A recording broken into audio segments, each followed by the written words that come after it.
మన గ్రామంలో సంక్రాంతి సంబరాలు చేస్తున్నారు. మనం అనుదండగా ఉండాలి, కానీ మన వారు ఏ విధమైన కూడా వారు కోరలేదు.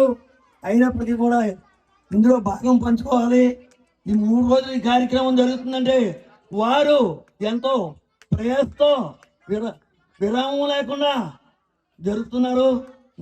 మొన్న భోగి ఆ రోజు జరిగింది, నిన్న సంక్రాంతి పెద్ద పండుగ నిన్న కూడా జరిగింది, ఈరోజు కనుమ పండుగ ఈరోజు కూడా జరుగుతున్నది. కాబట్టి 50 మంది అందరూ కూడా ఈ కార్యక్రమంలో భాగం పంచుకుని సంతోషంగా గడుపుతున్నారు.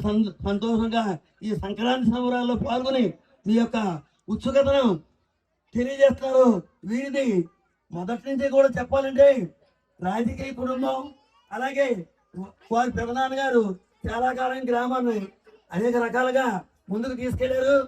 తర్వాత మన సతీష్ నాయుడు గారు ఈ సంక్రాంతి సంబరాలని ఎంతో ఉత్సుకతతో వారు చేస్తున్నారు.